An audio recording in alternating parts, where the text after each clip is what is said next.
दोस्तों, जिंदगी में ऐसी बहुत सी चीजें होती हैं जिन पर यकीन कर पाना बहुत मुश्किल होता है। और ठीक ऐसा ही न्यूयॉर्क के एक स्काई स्क्रैपर में विंडो वॉशर का काम करने वाले अल्सिडस मोरेनो के साथ हुआ, जहां वो एक दो नहीं बल्कि बिल्डिंग के 47वें मंजिल से डायरेक्ट जमीन पर गिरे। ऐसे में इंसान के बचने की पॉसिबिलिटी तो बिल्कुल नहीं होती, लेकिन इनके केस में ऐसा नहीं हुआ। 47वें मंजिल से डायरेक्ट जमीन पर गिरने के बाद भी इन्होंने मौत को मात दे दी। और यह सब हुआ कैसे, हमारी आज की इस वीडियो में हम आपको बताने वाले हैं। दोस्तों, यह स्टोरी वाकई किसी करिश्मे से कम नहीं है, इसलिए इसे लास्ट तक जरूर देखिएगा, जहां आप पूरी तरह से हैरान हो जाएंगे। दोस्तों, सबसे पहले हम बात करते हैं न्यूयॉर्क में रहने वाले अल्सिडस मोरेनो के बारे में, जो अपने 3 बच्चे और बीवी के साथ रहते थे। इन्हें विंडो वॉशिंग का काम बहुत पसंद था, क्योंकि इतनी ऊंचाई पर शानदार तरीके से खिड़कियों को धुलने का काम इन्हें हमेशा से एडवेंचरस लगता था। और इसी वजह से ये अपने छोटे भाई एडगर मोरेनो के साथ मिलकर न्यूयॉर्क के एक 689 फीट के स्काई स्क्रैपर में विंडो वॉशिंग का काम करते थे, जो कि 50 मंजिला ऊंचा बना था।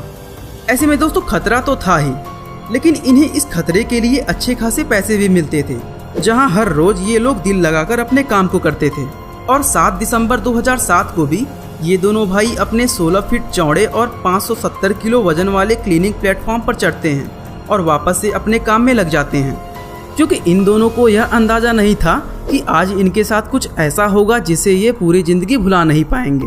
क्योंकि जैसे ही ये लोग ऊपर जाते हैं, वैसे ही ये क्लीनिंग प्लेटफॉर्म एक साइड से हिलना शुरू हो जाता है, और ऐसा होते देख दोनों भाई घबरा जाते हैं। और उसी वक्त प्लेटफॉर्म लेफ्ट साइड से पूरी तरह टूट जाता है, जिससे लेफ्ट साइड में खड़े एडगर मोरेनो 472 फीट की ऊंचाई से जमीन पर गिर जाते हैं।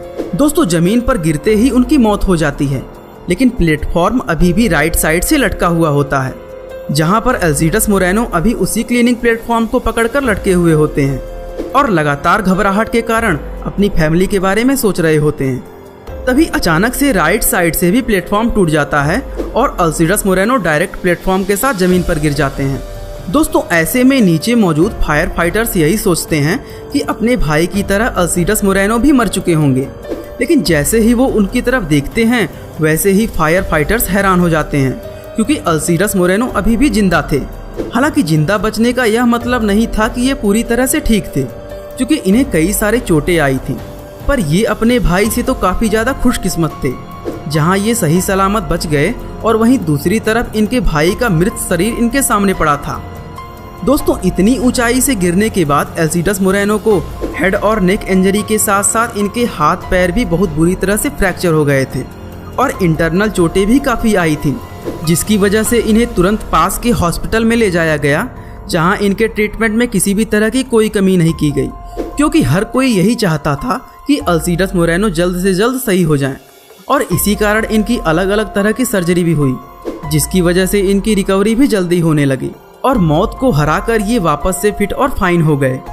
पर दोस्तों, इस पूरे इंसिडेंट में जो सबसे बड़ा सवाल आता है, वो ये है कि सेम ऊंचाई से इनका भाई भी गिरा था, उसकी मौत तो गिरते ही हो गई, लेकिन भला अल्सिडस मोरेनो कैसे बच गए?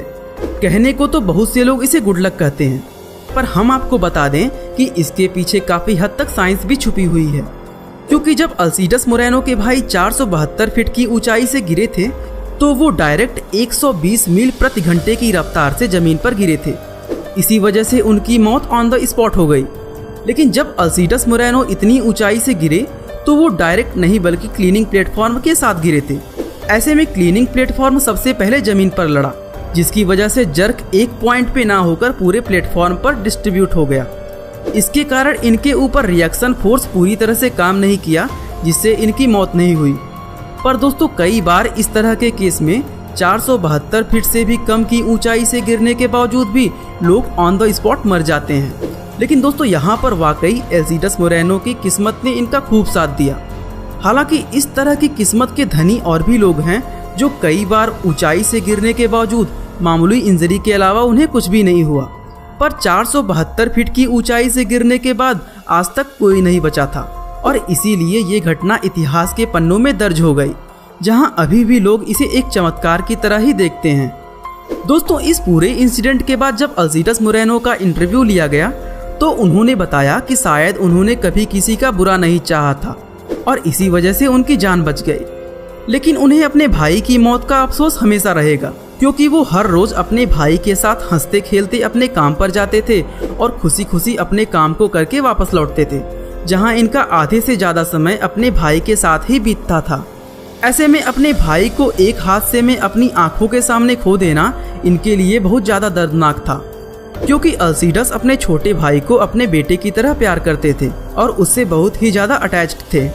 और इसी वजह से इस हादसे से पूरी तरह से रिकवर होने में इन्हें पूरे 3 साल लग गए, क्योंकि इतनी ऊंचाई से गिरने के बाद शारीरिक तौर पर तो ये बहुत जल्दी ठीक हो गए थे, लेकिन उस हादसे ने इनके दिमाग पर बहुत गहरा असर छोड़ दिया था।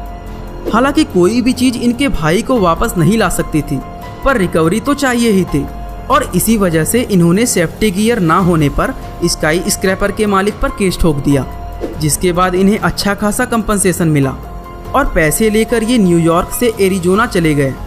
अब एल्सीडस मोरेनो का कहना है कि एरिजोना की हवा इनके लिए काफ़ी अच्छी है, लेकिन न्यूयॉर्क में अपने भाई के साथ बिताए हुए पल ये कभी भी नहीं भूल पाएंगे।